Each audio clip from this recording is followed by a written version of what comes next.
Hello बच्चों, नवांकुर PG lesson में आपका स्वागत है। मैं आपको आज कक्षा 11 वाणिज्य संकाय के अंतर्गत बही खाता एवं लेखा शास्त्र विषय के अंतर्गत इकाई फर्स्ट में लेखांकन से परिचय के विषय में आपको बताऊंगा।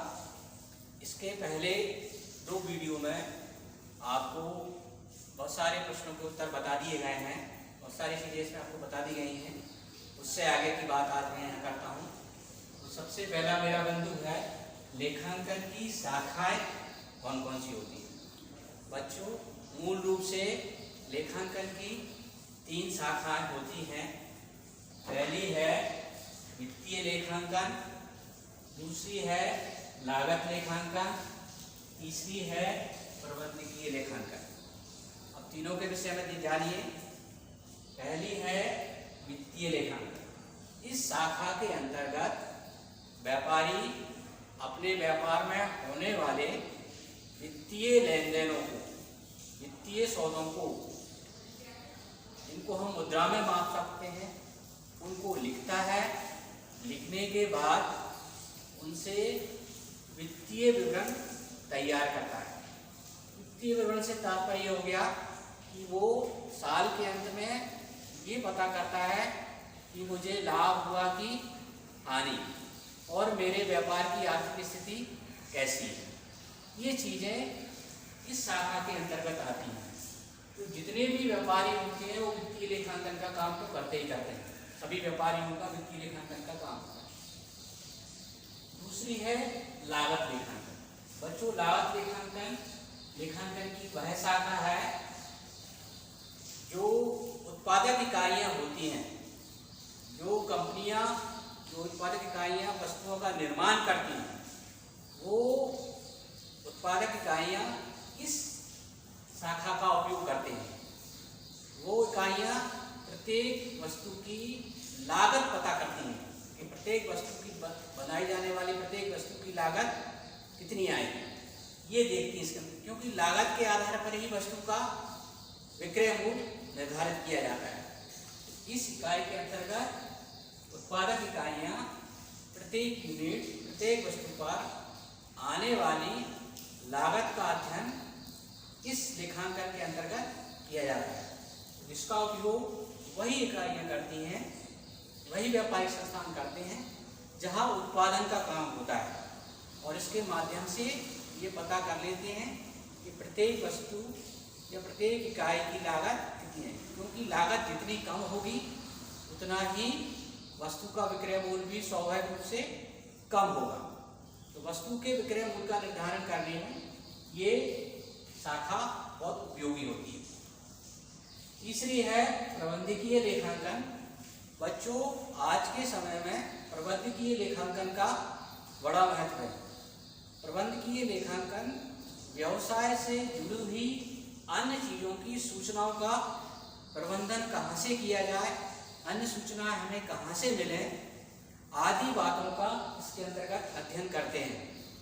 उदाहरण के लिए, हमें कच्चा माल कहाँ से प्राप्त होगा, इस माल को हम कहाँ बेच सकेंगे, और व्यापारिक जगत से होने वाली अन्य बहुत सारी जानकारियाँ इसके अंतर्गत आती हैं। बच्चों, ये लेखांकन की 3 शाखाएं हैं: वित्तीय लेखांकन, लागत लेखांकन, प्रबंधकीय लेखांकन। वित्तीय लेखांकन के अंतर्गत सामान्यतः व्यापार में होने वाले वित्तीय सौदों को हम लिखते हैं और उनसे वित्तीय परिणाम जानते हैं। लागत लेखांकन का उपयोग वे व्यवसाय की इकाइयां करती हैं जहाँ उत्पादन का काम होता है।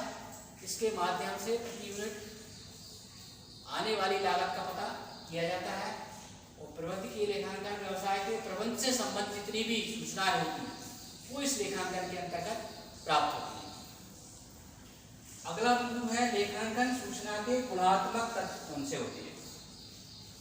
तो लेखांकन के अंतर्गत बच्चों आप देखते हैं कि व्यापारी व्यापार में होने वाली सारी सूचनाओं को लिखता है।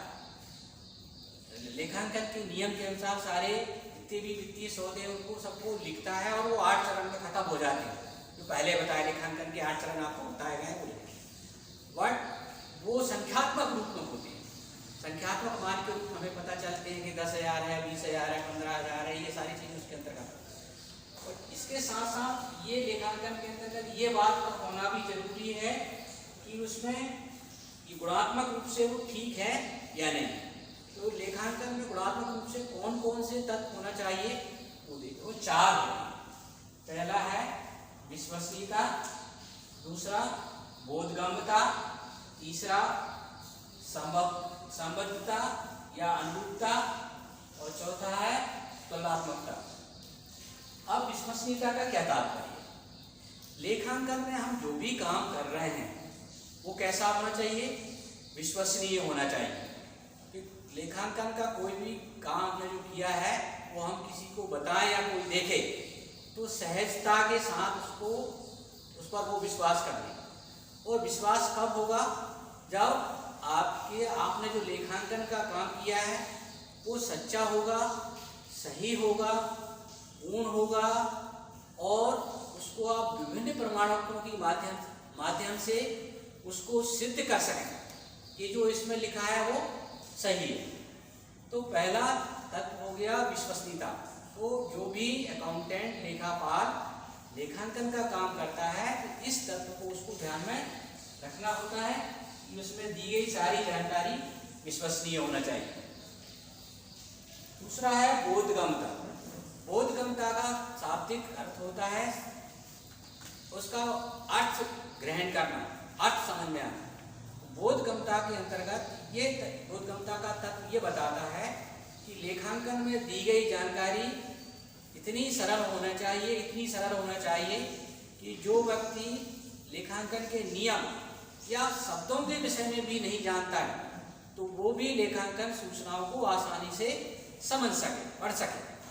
यदि लेखांकन में दी गई सूचनाएं कठिन होंगी और आम व्यक्ति उसको नहीं समझ सकता है तो उसकी उपयोगिता ज़्यादा नहीं है। तीसरा है संबद्धता या अनुरूपता।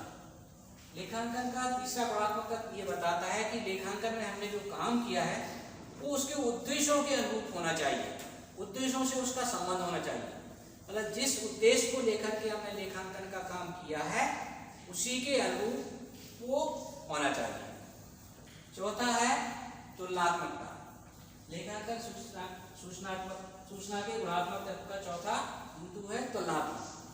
लेखांकन में दी गई मदों या आंकड़ों का ऐसा होना जरूरी है ताकि हम आसानी से उनका तुलनात्मक अध्ययन कर सकें।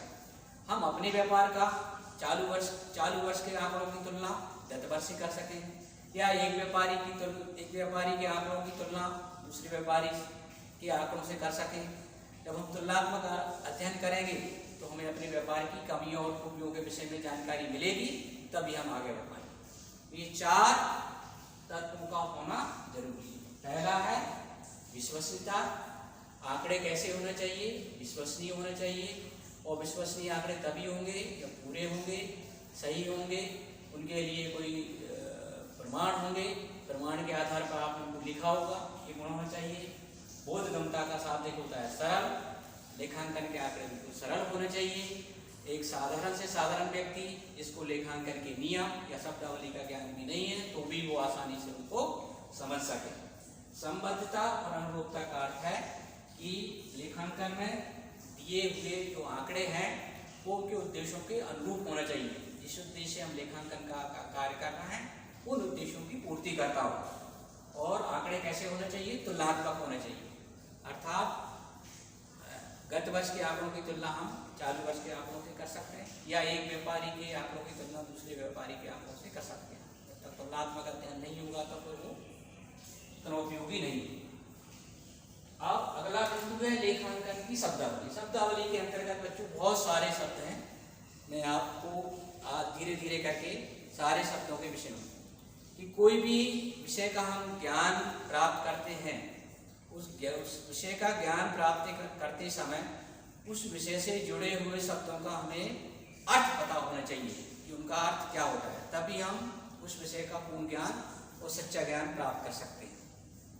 तो पहला शब्द शब्द है वाणिज्य, जो आपकी संकाय के रूप में भी आपने लिया है, वाणिज्य लिया है। यदि आपसे कोई पूछता है कि वाणिज्य का अर्थ क्या है, वाणिज्य को आप संक्षिप्त में बोल सकते हैं, वाणिज्य एक व्यापक शब्द है, अर्थात जिन वस्तुओं का व्यापारी व्यापार करता है उन वस्तुओं के उत्पादन से लेकर वस्तु के उपभोक्ता तक पहुंचने में जितनी क्रियाओं से गुजरता है वो सारी क्रियाओं वाणिज्य के अंतर्गत आ जाती है, वाणिज्य के अधीन के अंतर्गत आ जाती है।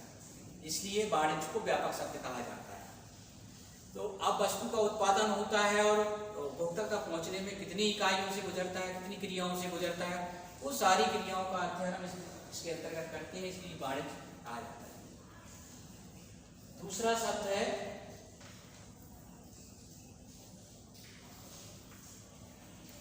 व्यापार। व्यापार का क्या अर्थ होता है? व्यापार के अंतर्गत सामान्यतः बच्चों वस्तुओं की हम खरीदी और बिक्री करते हैं, वस्तुओं को खरीदते और बेचते हैं। कहीं कहीं वस्तुओं के अलावा सेवाओं की खरीदी बिक्री भी होती है, सेवाएं दी जाती हैं और ली जाती हैं, वो व्यापार।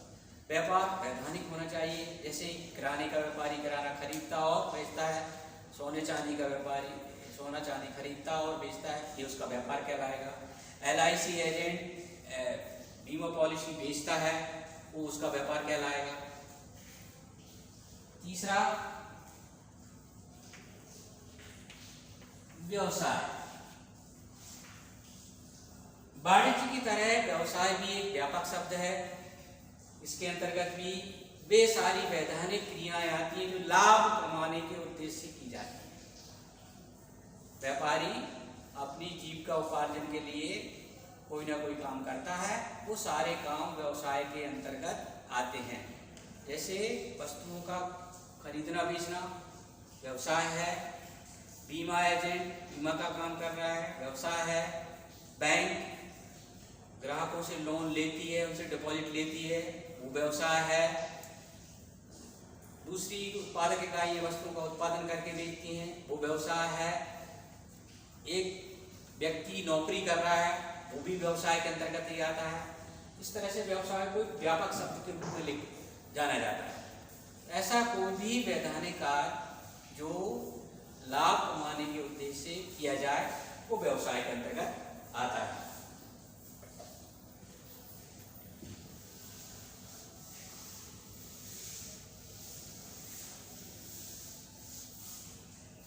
चौथा है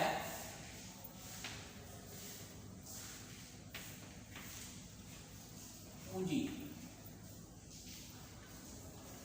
इसको इंग्लिश में बोलते हैं कैपिटल। ये शब्द आपने बच्चों को सुना होगा। पूंजी का क्या अर्थ होता है? पूंजी का अर्थ क्या होता है बता देता हूँ कि व्यापारी जब व्यापार आरंभ करता है तो वो अपने घर से कुछ पैसे कुछ वस्तुएं लाता है और व्यापार में लगाता है।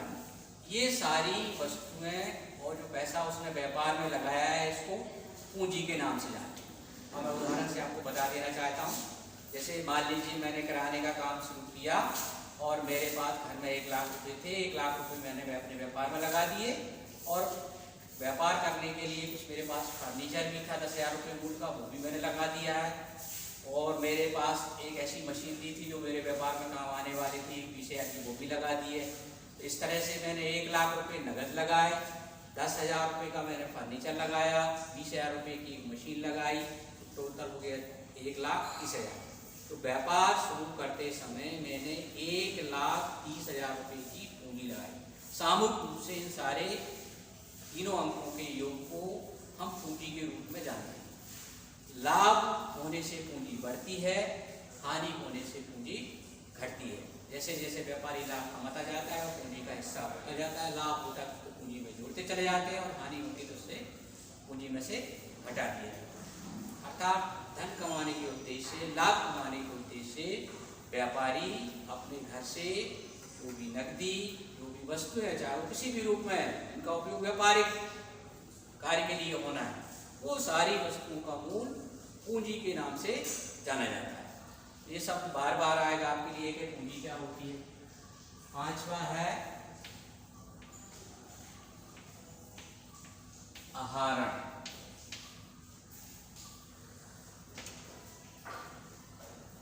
आहरण का मतलब क्या होता है? व्यापार से अपने व्यक्तिगत उपयोग के लिए, निजी उपयोग के लिए, पारिवारिक उपयोग के लिए जो भी वस्तुएं या नकदी पैसा निकालता है, उस सबको हम आहरण के नाम से जानते हैं। छठा है क्रय।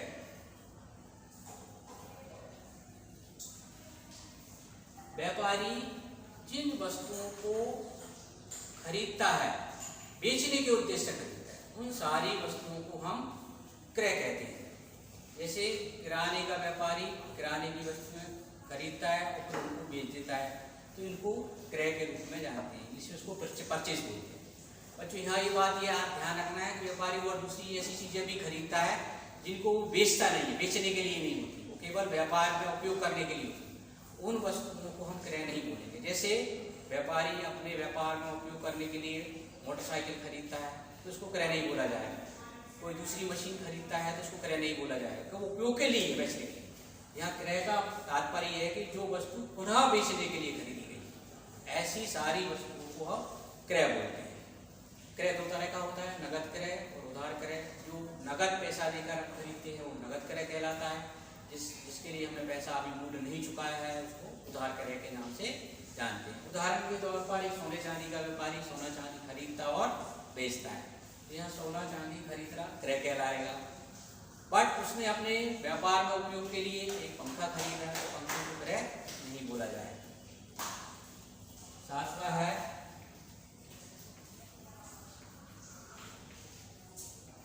विक्रय। खरीदी हुई वस्तुओं को बेचना विक्रय कहलाता है।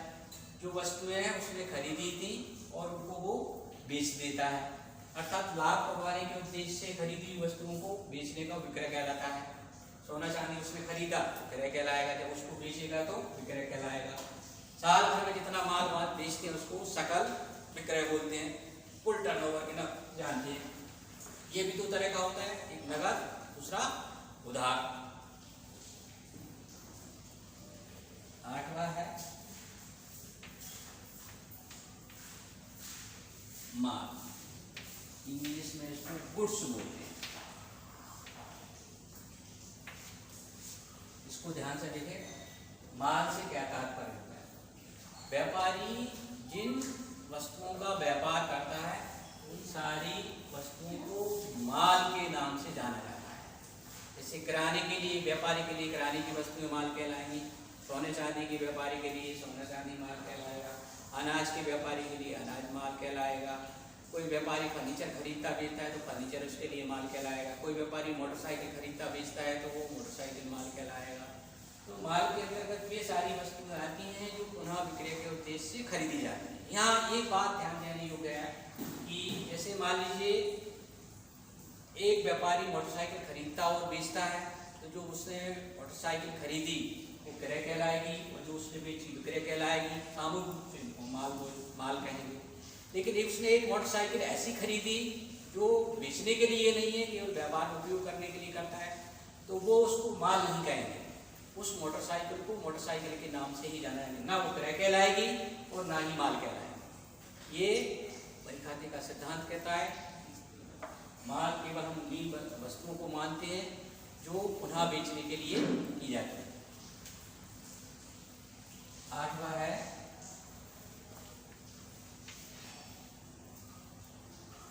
बट्टा।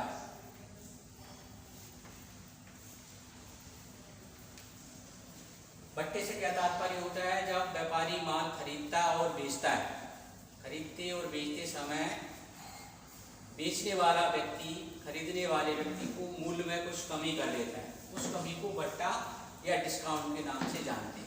आप कापी किताब खरीदने जाते हैं तो कापी किताब खरीदते समय यदि कोई रजिस्टर आपका 10 रुपये का है, यदि उसने 2 रुपये कम कर लिए, 8 रुपये में आपको दे दिया, तो ये आपके लिए 2 रुपये बट्टा हो गया। ये दो प्रकार का होता है।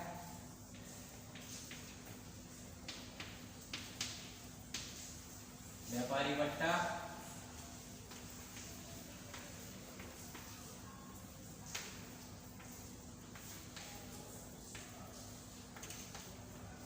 नकद भट्टा। व्यापारिक भट्टा नकद भट्टे का पहले एक प्रश्न आ चुका है। व्यापारिक भट्टा और नकद भट्टे में क्या अंतर होता है? व्यापारिक भट्टा व्यापारिक चलन के अनुसार माल की बिक्री बढ़ाने के उद्देश्य से दिया जाता है। थोक व्यापारी फुटकर व्यापारी के लिए एक लालच देकर के ज़्यादा से ज़्यादा वस्तुएं खरीदने के लिए प्रेरित करने के उद्देश्य से दिया जाता है, वो व्यापारिक भट्टा कहला जाता है।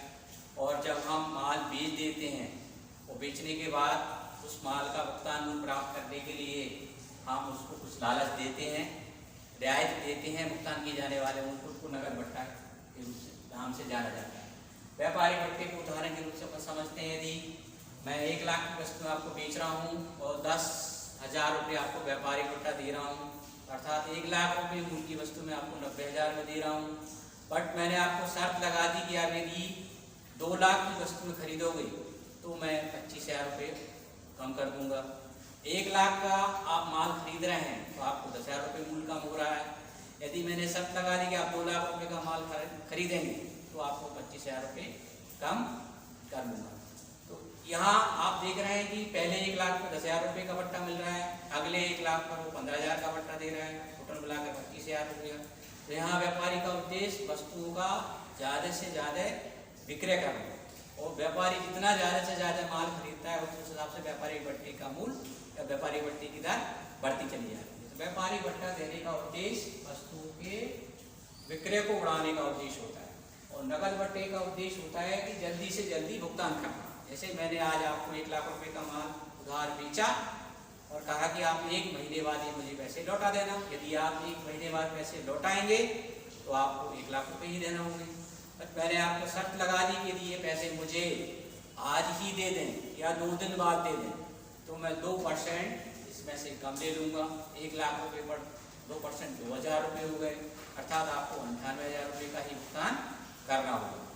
तो ये नकद भट्टे के नाम से जाना जाता है।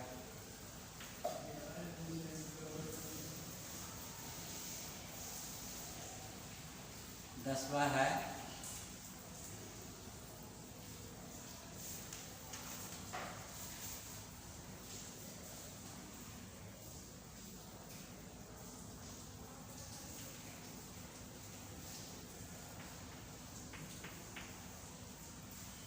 पेशा। पेशे का मतलब क्या होता है? पेशा जहाँ शारीरिक श्रम कम और मानसिक श्रम अधिक किया जाता है, ऐसे व्यक्तियों को पेशेवर व्यक्ति कहा है। और इस काम को करने के लिए व्यापारी व्यक्ति को कहीं प्रशिक्षण प्राप्त करना होता है। तो शारीरिक श्रम कम मानसिक श्रम अधिक करने वाले व्यक्ति पेशेवर व्यक्ति कहलाते हैं, वो उनका पेशा कहलाता है। उदाहरण के तौर पर जैसे डॉक्टर होता है, डॉक्टर शारीरिक श्रम कम करता है, मानसिक श्रम अधिक करता है, उसको ये पेशा करने के लिए प्रशिक्षण लेना होता है, पेशेवर कहलाएगा। शिक्षक पेशेवर व्यक्ति है, इंजीनियर पेशेवर व्यक्ति है, वकील पेशेवर व्यक्ति है, ऑडिटर पेशेवर व्यक्ति है। तो ऐसे सारे व्यक्ति जो शारीरिक श्रम कम करते हैं और मानसिक श्रम अधिक करते हैं और इस काम को करने के लिए उनको पहले से कहीं प्रशिक्षण लेना होता है, वो सारे व्यक्ति पेशेवर के नाम से। उदाहरण के लिए डॉक्टर, इंजीनियर, ऑडिटर आदि। आज के लिए बच्चों इतना ही। बाकी शब्दावली का अर्थ आपको अगले वीडियो में बताया जाएगा। धन्यवाद।